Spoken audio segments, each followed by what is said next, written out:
रुचिका अपनी सुध बुध खो बैठी थी। उसे अब कोई रास्ता नजर नहीं आ रहा था। खुद को इतना कमजोर और असहाय उसने आज से पहले कभी महसूस नहीं किया था। पूरे परिवार पर मानो दुखों का पहाड़ टूट पड़ा था। पिता परदेश में फंसे थे, इकलौता भाई हिलने की हालत में भी नहीं था, और माँ उसकी हालत देखकर तो रुचिका की जान निकली जा रही थी।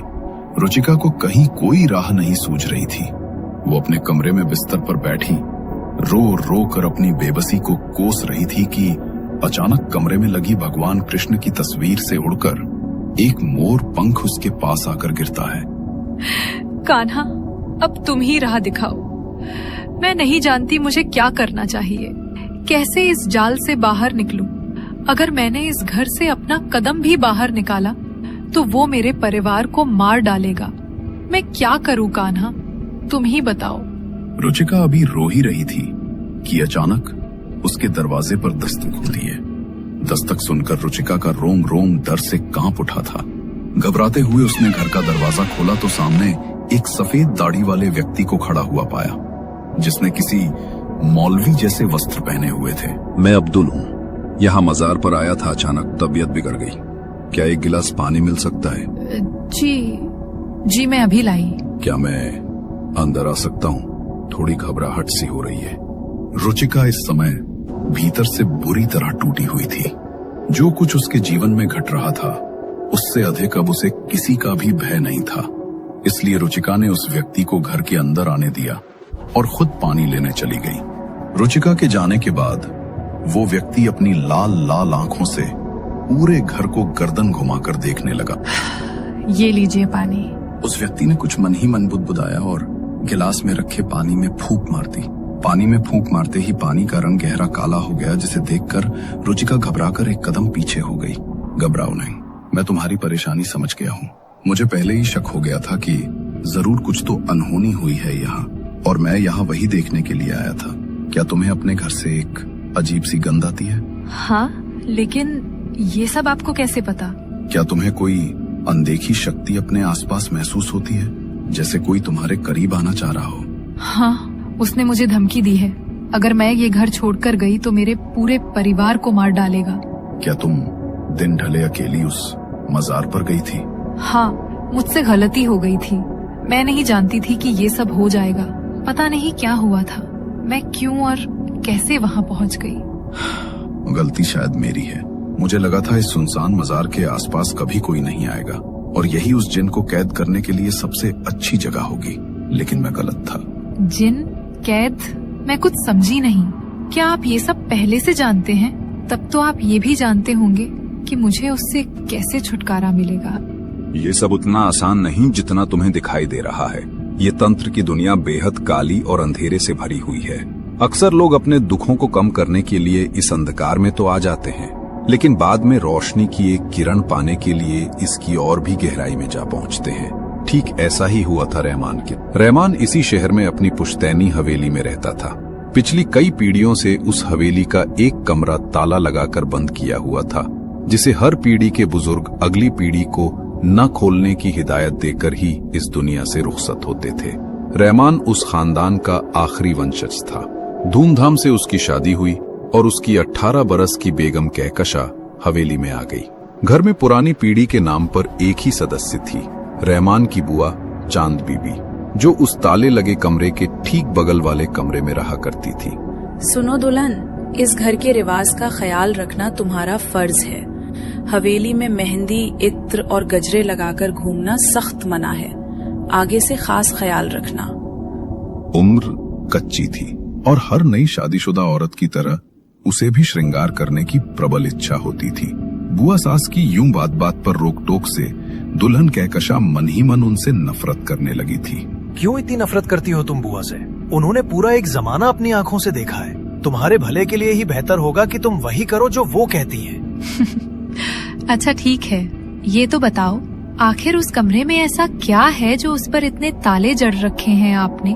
क्यों बुआ जी उस कमरे के नाम पर यूं खौफ खाती हैं? दादी कहती थी वह जिन्न का वास है।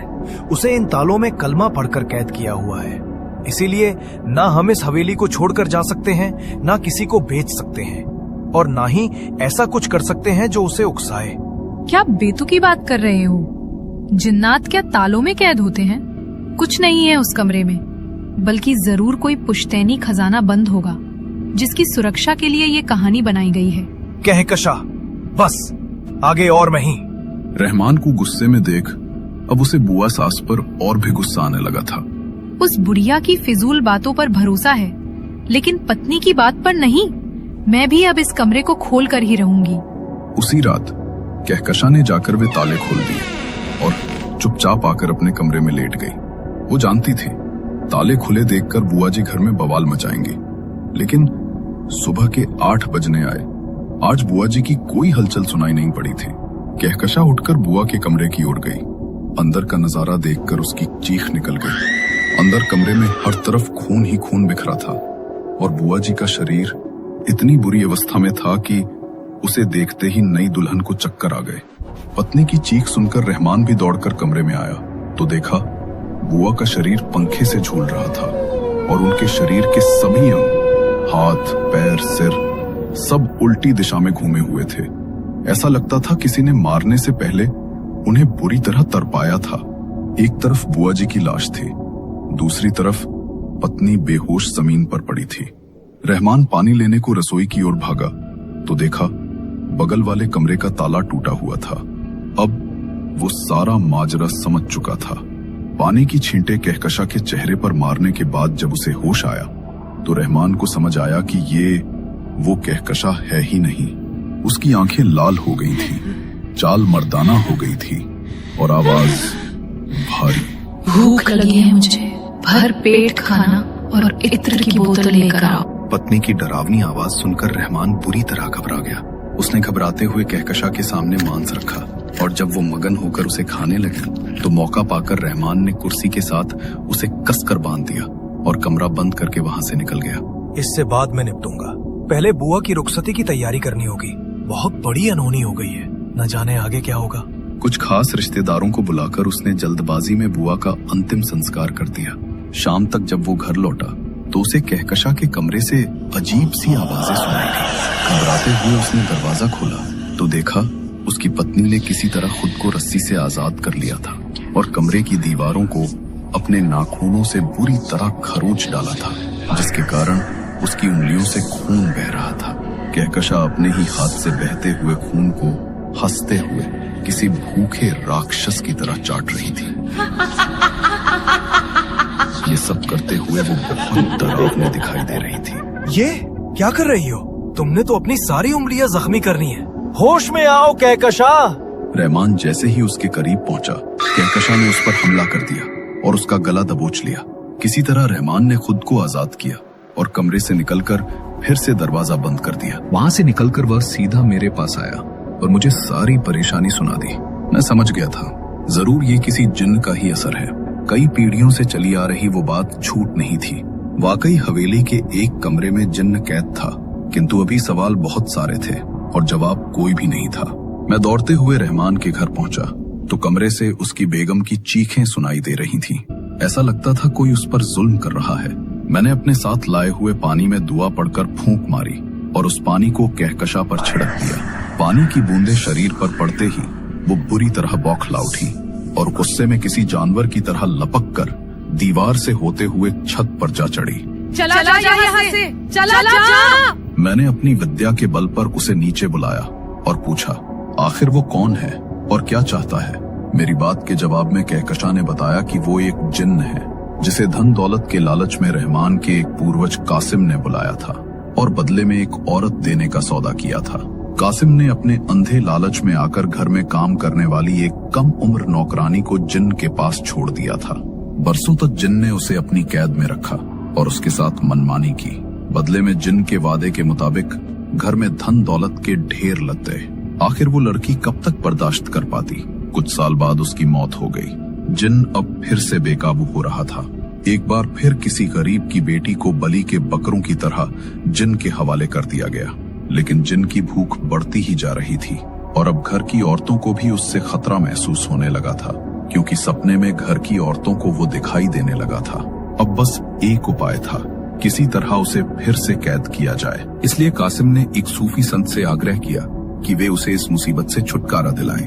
उन संत की मेहरबानी से जिन कैद तो हुआ, लेकिन उसे कहीं दूर ले जाने की बजाय उसी घर में कलमा पढ़कर एक कमरे में बंद कर ताले जड़ दिए गए। समय समय पर वे संत वहां जाकर जिन को शांत रखने के उपाय करते और उसे मांस मदिरा वगैरह चढ़ाते।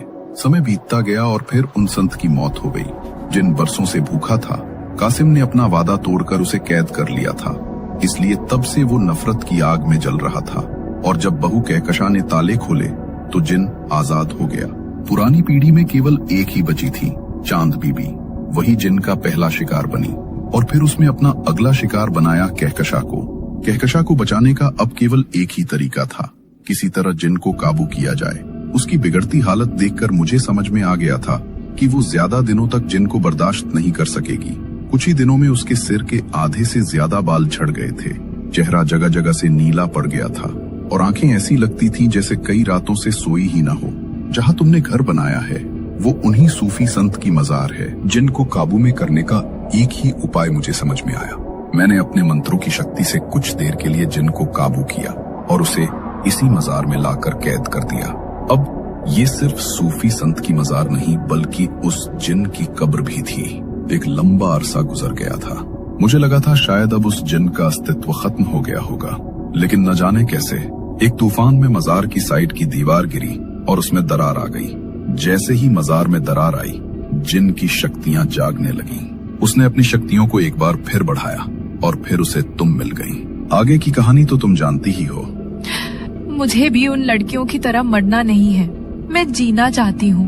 मैं वादा करती हूँ अपने पूरे परिवार के साथ हमेशा के लिए यहाँ से चली जाऊंगी। मैं अपनी तरफ से कोशिश करूंगा। तुम बस मौका पाते ही यहाँ से निकल जाना। मुझे उसे सामने आने पर मजबूर करना होगा, तभी मैं उसे कैद कर सकूंगा। लेकिन पहले 2 बार उसे धोखे से कैद किया जा चुका है, इसलिए इस बार वो और भी खतरनाक हो गया है। बाबा ने एक कागज पर कुछ लिखा और धीमी आवाज में दुआएं पढ़नी शुरू की। फिर उन्होंने उस कागज को एक गिलास पानी में रखकर कुछ देर के लिए छोड़ दिया। अपने साथ लाई हुई लोहे की कीलों को वे घर के सभी कोनों में गाड़ने लगे। उसके बाद गिलास में रखे पानी को पूरे घर में छिड़क दिया। फिर वे एक स्थान पर आंखें बंद करके बैठे और हवा में हाथ लहराया तो उनकी हथेली में काली रेत आ गई। बारी बारी से उन्होंने यही प्रक्रिया हर दिशा के लिए अपनाई और हर बार काली राख उनकी मुट्ठी में आ जाती। बेटी, मैंने इस घर के हर कोने से नकारात्मक ऊर्जा को खींच लिया है। ये कील उसे घर की किसी कोने में छिपने की जगह नहीं देगी। अब उसे सामने आना ही होगा। तभी वहां कमरे में धुआं भरने लगा और एक डरावनी आकृति नजर आने लगी। अपनी जान बचा और भाग जा यहाँ से। ये मेरी है, सिर्फ मेरी। मैं कहता हूँ छोड़ दे इस बच्ची को और लौट जा अपनी दुनिया में। इंसानों के बीच तेरी कतई कोई जगह नहीं। बाबा के इतना कहते कि कमरे में जोरों से हवा चलने लगी और रुचिका के बाल हवा में लहराने लगे। उसका दुपट्टा उड़कर जिन के हाथों में पहुंच जाता है। इस कमरे की तरह चाहूं तो एक पल में इसे भी अपनी मुट्ठी में दबोच सकता हूँ, लेकिन मैं इसे मारना नहीं चाहता, बल्कि इसके साथ रहना चाहता हूँ। जो भी बीच में आएगा उसका वही हाल होगा जो इस दुपट्टे का हुआ। इतना कहते ही वो दुपट्टा जलने लगा। जिन की बातों पर ध्यान दिए बगैर बाबा लगातार मंत्र पढ़ते जा रहे थे, जिससे जिन बेकाबू हो रहा था। तू ऐसे नहीं मानेगा, तुझे सबक सीखना ही पड़ेगा। बाबा का चेहरा नीला पड़ता जा रहा था, लेकिन वो अभी भी लगातार दुआएं पढ़ रहे थे। जिन ने बाबा को रोकने के लिए अपनी सारी ताकत लगा दी थी। उसी पल बाबा ने उंगलियों से रुचिका को घर से बाहर जाने का इशारा किया। जैसे ही रुचिका घर से बाहर निकली, जिन बाबा को छोड़कर उसके पीछे भागा और जैसे ही उसने बाबा के कील से बने सुरक्षा चक्र को छुआ, उसकी शक्तियां कम होने लगी। बाबा जिन के पास आए और अपने हाथ में पकड़े हुए पानी की बूंदें उस पर छिड़क दी। जिन एक धुएं का बवंडर बन गया और उसी क्षण बाबा ने उसे एक छोटी सी बोतल में कैद कर लिया। जिन को बोतल में लेकर बाबा उसी क्षण घर से निकल गए और फिर कभी लौट कर नहीं आए। रुचिका अब जिन के साए से आजाद थी, लेकिन उसने अपने परिवार के साथ वो घर हमेशा के लिए